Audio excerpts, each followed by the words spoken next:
नमस्कार, स्वागत है आप सभी का एक बार फिर से।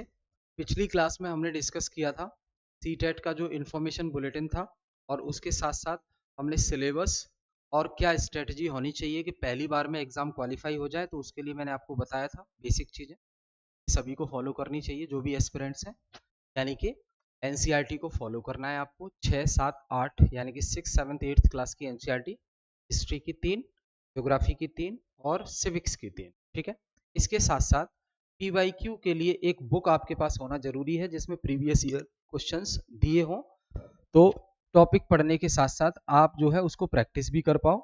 और सिलेबस का हैंड आउट यानी कि प्रिंट आउट होना चाहिए आपके पास, पीडीएफ के चक्कर में नहीं पढ़ना है आपको। आज हम बात करने वाले हैं इस क्लास में बेसिकली, तो जो एसएसटी है उसमें जो सिविक्स वाला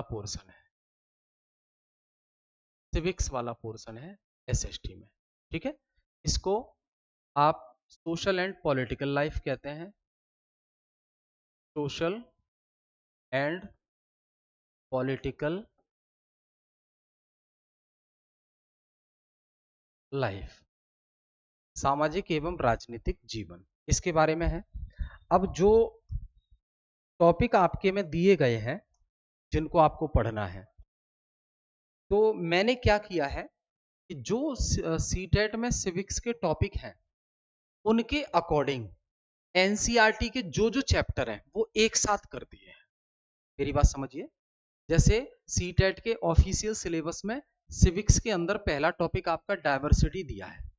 पहला टॉपिक दिया है डाइवर्सिटी यानी कि विविधता दिया है, डाइवर्सिटी दिया है। तो मैंने डाइवर्सिटी से रिलेट करने वाले जितने चैप्टर हैं, अध्याय, उनको एक जगह लाकर नोट्स में शामिल कर दिया है, जिससे आपको बार बार एनसीईआरटी नहीं पढ़नी पड़ेगी।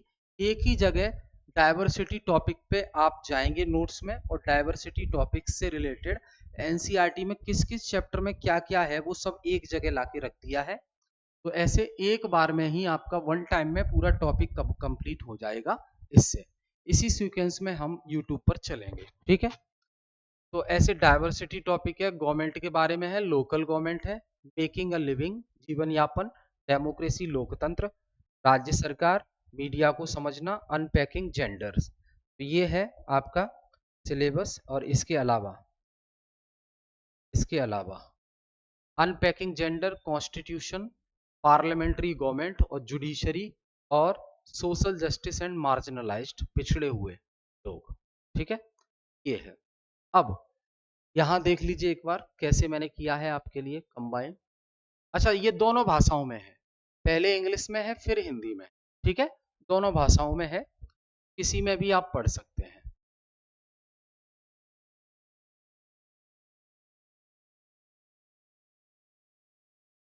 ये देखिए, दोनों में है। तो जैसे चैप्टर 1 है आपका सीटेट सिविक्स वाले पोर्शन में, डाइवर्सिटी। डाइवर्सिटी का मतलब मैंने आपको बताया, विविधता।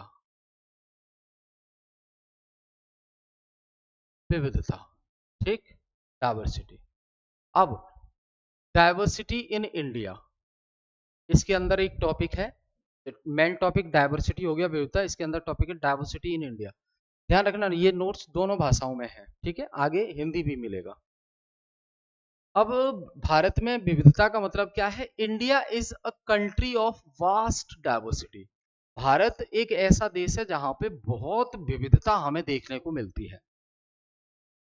हम एक राज्य से दूसरे राज्य में चल के जाते हैं तो भाषा बदल जाती है, रहन सहन बदल जाता है, हमारी खाने पीने की आदतें बदल जाती हैं, कपड़े पहनने का तरीका, कपड़े बदल जाते हैं, पानी बदल जाता है, बोली बदल जाती है, भाषा बदल जाती है, कल्चर बदल जाता है, परंपराएं बदल जाती हैं, धर्म भी बदल जाता है। ठीक है, तो इतनी सारी विविधता है, इसलिए बोला गया है India is a country of vast diversity. बहुत ह्यूज डाइवर्सिटी इंडिया में हमें देखने को मिलती है। पीपल स्पीक डिफरेंट लैंग्वेजेस, जो लोग हैं वो अलग अलग प्रकार की भाषाएं बोलते हैं। सेलिब्रेट डिफरेंट फेस्टिवल्स, अलग अलग त्योहारों को मनाते हैं वो। And eat various types of food, और वो अलग अलग प्रकार का भोजन ग्रहण करते हैं। तो diversity is a reality created by individuals and groups from a broad spectrum of demographic and philosophical differences. तो डाइवर्सिटी क्या है? डाइवर्सिटी, विविधता ही एक सत्य है अपने आप में, जो एक व्यक्तिगत तौर पर किसी व्यक्ति के द्वारा या पूरे समूहों के द्वारा क्रिएट की गई है। किस बेस पे? डेमोग्राफी के बेस पे। और फिलोसफिकल डिफरेंसेस, फिलोसफिकल डिफरेंसेस यानी कि मेरे विचार अलग हो सकते हैं, साउथ इंडिया में तमिलनाडु है वहां के विचार अलग हो सकते हैं, कोई किसी पॉलिटिकल पार्टी को फेवर करता है उसकी विचारधारा से प्रभावित होता है, कोई किसी और पॉलिटिकल पार्टी को फेवर करता है क्योंकि वो उसकी विचारधारा से प्रभावित होता है। ठीक है, तो इस प्रकार ये हमें डाइवर्सिटी भारत में देखने को मिलती है, विविधता हमें भारत में देखने को मिलती है। अब कौन कौन से वो कारक हैं जो विविधता को प्रभावित करते हैं?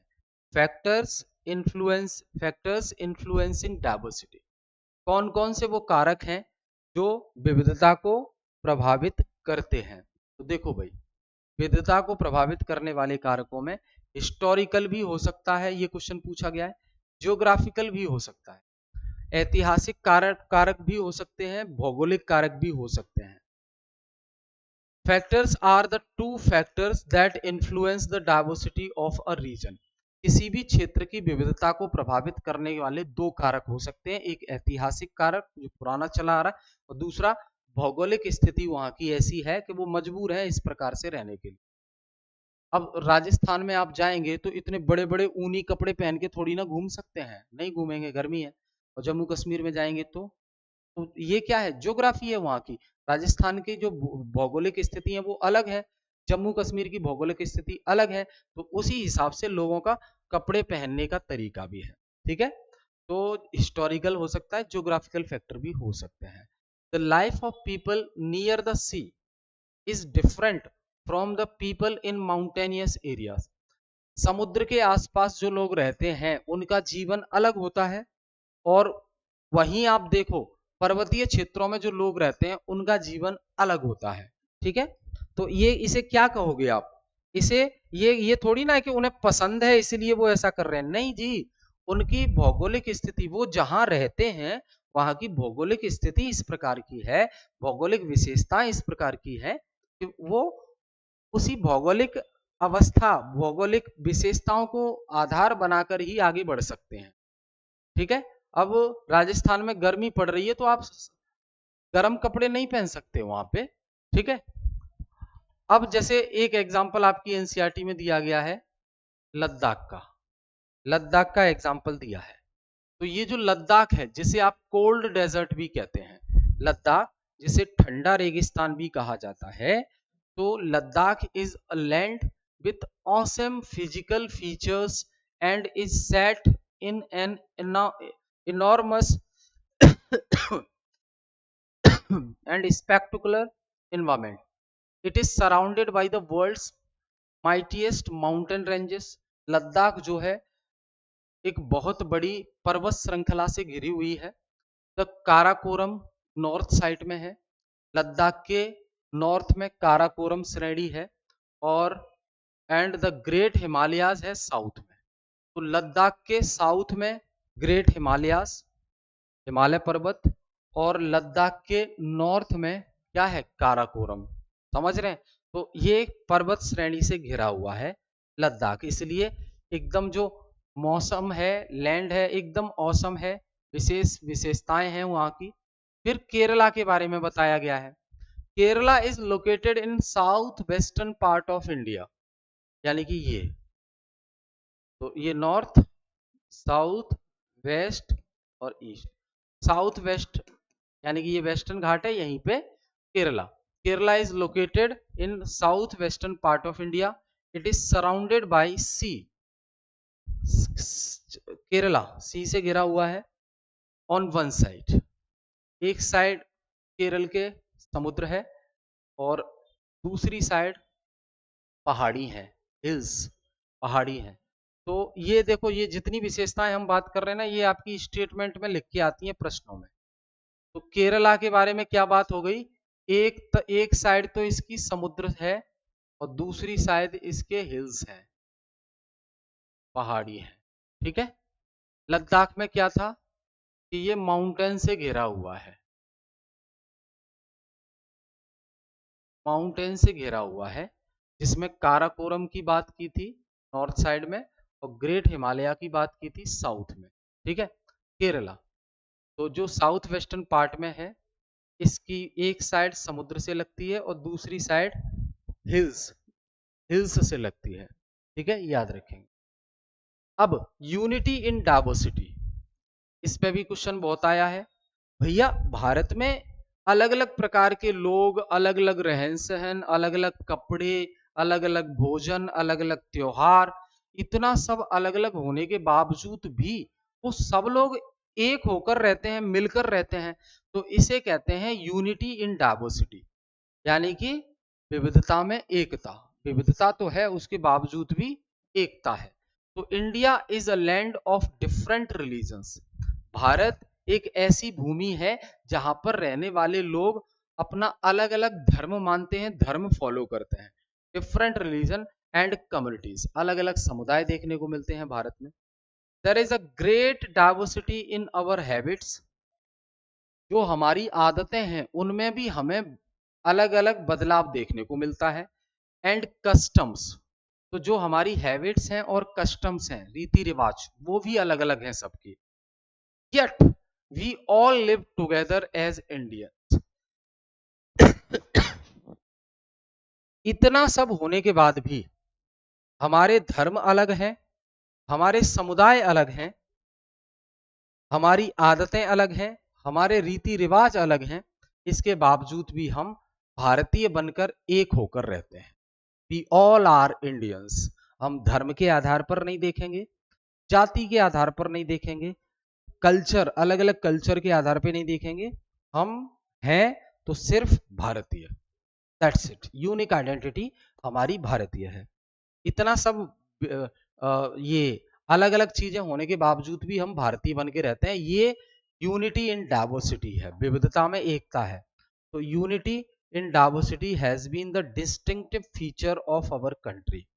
हमारे देश की ये एक खास विशेषता है कि इतनी विविधता होने के बाद भी हम एक होकर मिलकर रहते हैं। ठीक है। Everyone on earth differs from each other. पृथ्वी पर रहने वाला हर एक व्यक्ति एक दूसरे से अलग है। कैसे? लुक अलग है उसका, चेहरा अलग है, बिहेवियर भी अलग है, कल्चर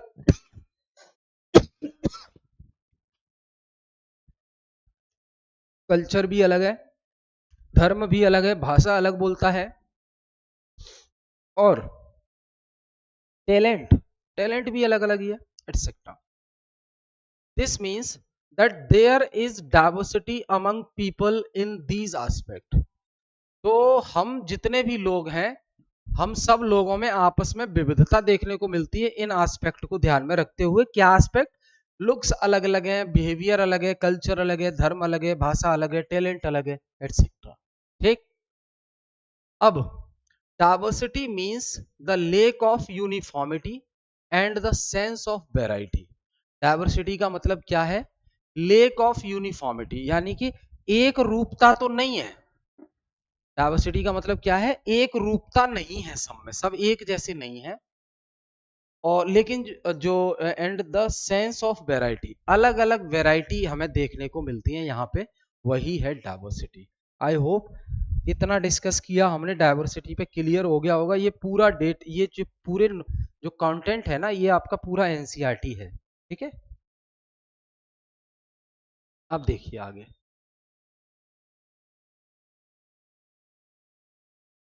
इनइक्वालिटी क्या होती है? असमानता, इनइक्वालिटी, असमानता क्या होती है? ये भी बहुत इंपॉर्टेंट टर्म है जो पूछी जाती है।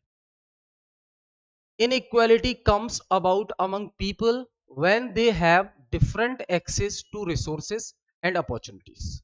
असमानता हम उस स्थिति को कहते हैं जब लोग समान संसाधन उपयोग में नहीं ला पा रहे हैं। फॉर एग्जाम्पल, अगर शिक्षा भारत सरकार दे रही है तो कुछ कम्युनिटी को तो शिक्षा मिल पाए, दूसरी कम्युनिटी को ना मिल पाए, तो इसे कहेंगे असमानता, इनइक्वालिटी। ठीक, तो inequality comes about among people when they have different access to resources and opportunities. सबको अलग अलग अपॉर्चुनिटी और रिसोर्सेज हैं, एक समान रूप से सबको नहीं दिए जा रहे हैं, तो उसे इनइक्वालिटी कहेंगे। The caste system, religion, financial well-being, education, etc. are various forms of inequality in society. समाज में असमानता के तरीके क्या है देखने को मिलते हैं। तो देखो, कोई एक वर्ग है जिसको शिक्षा अच्छी मिल गई है, वहीं दूसरा वर्ग है वो शिक्षा में पिछड़ गया है, नहीं मिल पाई है, तो इसे असमानता कहेंगे। फाइनेंशियल वेलबींग, यानी कि कोई धनी है कोई गरीब है, ये भी असमानता है। रिलीजन के आधार पर असमानता की जाए, ब्राह्मण या हिंदू या मुस्लिम, क्रिश्चियन, है ना, बौद्धिज्म, जैनिज्म, इन धर्म के आधार पर भेदभाव हो और जाति के आधार पर हो, तो वो इनइक्वालिटी है, असमानता है। India is a country of several diversities, Bharat में विविधताएं भी बहुत हैं। Since it is a very big country, Bharat अपने आप में एक बहुत बड़ा देश है, इंडिया अपने आप में बहुत बड़ा देश है। People in different parts differ in their customs, जो लोग भारत के अलग अलग हिस्सों में रहते हैं उनकी अपनी रीति रिवाज अलग अलग है। ठीक, लैंग्वेज, भाषा अलग है, आदतें अलग हैं। These diversities arise from the fact that different regions have different histories and environment. अब ये क्षेत्रों के अनुसार अलग अलग विविधता हमें क्यों देखने को मिलती है, तो याद करो शुरू में अभी हमने पढ़ा था दो फैक्टर, इसके पीछे दो फैक्टर हो सकते हैं, ऐतिहासिक या भौगोलिक। तो फैक्टर्स हिस्टोरिकल भी हो सकते हैं कि हमारी इतिहास रहा है ये चीज करने का तो फॉलो कर रहे हैं, या पर्यावरण का इम्पैक्ट हम पर वहां ऐसा पड़ता है कि हमें मजबूर है कि हम उस तरह से रहें, उस तरह के कपड़े पहने। Despite the diversities listed above, इतनी सारी विविधता जो हमने बात की है अभी तक, इसके बावजूद भी there are similarities that unite us, इतनी विविधता होने के बावजूद भी कुछ समानताएं भी हैं जो हमें एक बनाकर रखती हैं। We all are Indians during the freedom struggle. We all are Indian, हम सभी भारतीय हैं, और ड्यूरिंग द फ्रीडम स्ट्रगल, स्वतंत्रता संघर्ष के दौरान, whole country came together to send away the Britishers. स्वतंत्रता के समय इतनी विविधता होने के बावजूद भी स्वतंत्रता के समय या फ्रीडम स्ट्रगल, स्वतंत्रता संघर्ष के समय, आंदोलन करते समय हम सभी कम्युनिटीज के लोग एक साथ आए और अंग्रेजों को भगाया। समझ गए? Irrespective of their diverse background, जबकि उनका बैकग्राउंड, उनकी पृष्ठभूमि अलग अलग थी, उसके बावजूद भी उनका बैकग्राउंड, उनकी पृष्ठभूमि अलग अलग थी, उसके बावजूद भी हम एक हुए और हम लड़े देश के लिए। राष्ट्रवाद की भावना हमारे अंदर जागृत हो गई थी। Indian national flag is the most important national symbol and it reminds us of our unity in diversity. भारत का जो राष्ट्रीय ध्वज है ये हमें याद दिलवाता है कि विविधता में एकता, इतनी सारी विविधता होने के बावजूद भी हमारे यहाँ एकता है, हम एक होकर रहते हैं। ठीक है दोस्त, तो ये हमने कॉन्सेप्ट डिस्कस कर लिए जो आपकी एनसीईआरटी में दिए हैं। अब कुछ कॉन्सेप्ट, डाइवर्सिटी क्या होता है ये हम अच्छे से बात कर चुके हैं, अलग से मैंने टर्म्स मेंशन कर दी हैं जिससे आप एक बार फिर से रिवीजन कर लो। डाइवर्सिटी अच्छे से डिस्कस कर चुके हैं। The sense of variety that exist in the traits, looks, behaviour, culture, religion, language, abilities, resources, इन सब में जो हमें विविधताएं देखने को मिलती हैं उसे ही डाइवर्सिटी कहा जाता है। उसे ही क्या कहा जाता है? डाइवर्सिटी कहा जाता है। फिर इनइक्वालिटी क्या है? असमानता एक शब्द आया था, तो इनइक्वालिटी क्या है? द डिफरेंसेस बिटवीन टू और more people that arise because of their abilities. असमानता क्या है? दो लोगों के बीच में जो अंतर देखने को मिल रहा है, क्यों? क्योंकि उनके अंदर योग्यता अलग अलग है, संसाधन उनके पास अलग अलग है, अवसर उनके पास अलग अलग हैं, और जाति भी उनकी अलग अलग है। तो इस आधार पर जो डिफरेंस, अंतर हमें देखने को मिले, बस उसे ही असमानता कहते हैं हम। हैबिटेट क्या है? The geographical area where a living being has been adopted and lives comfortably is called the habitat of the living being. ऐसा स्थान जहां पर व्यक्ति आराम से कंफर्टेबल होकर रह पाता है उसे कहते हैं हैबिटेट, यानी कि घर, अपना रहने का स्थान, उसे कहते हैं आश्रय। ठीक। रिसोर्सेस क्या है? संसाधन। तो रिसोर्सेस तो कुछ भी हो सकते हैं जो हमारे लिए काम आए। तो ये देखो, रिसोर्सेज यानी कि संसाधन।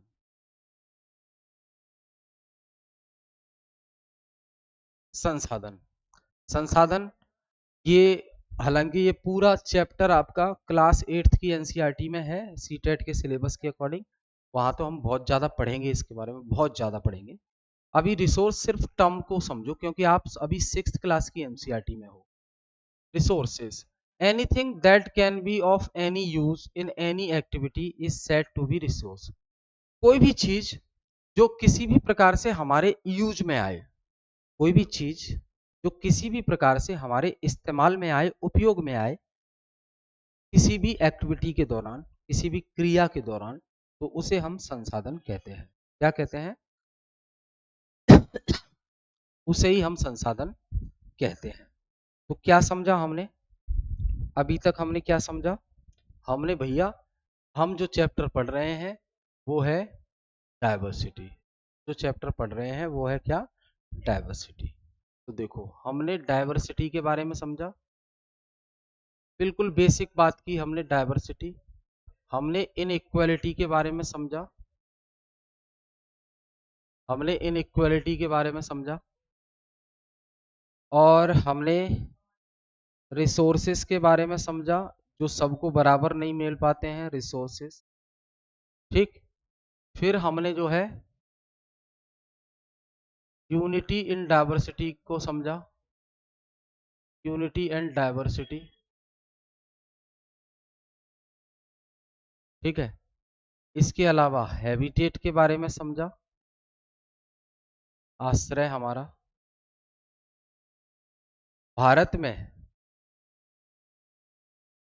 भारत में विविधता के कारक हमने समझे। भारत में विविधता के कारक दो हो सकते हैं, एक हिस्टोरिकल, हिस्टोरिकल और दूसरा ज्योग्राफिकल।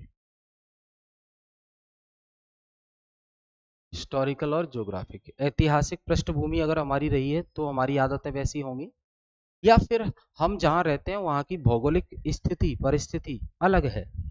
जम्मू कश्मीर की अलग है भौगोलिक स्थिति, राजस्थान की अलग है, मुंबई की अलग है, समुद्र के किनारे है।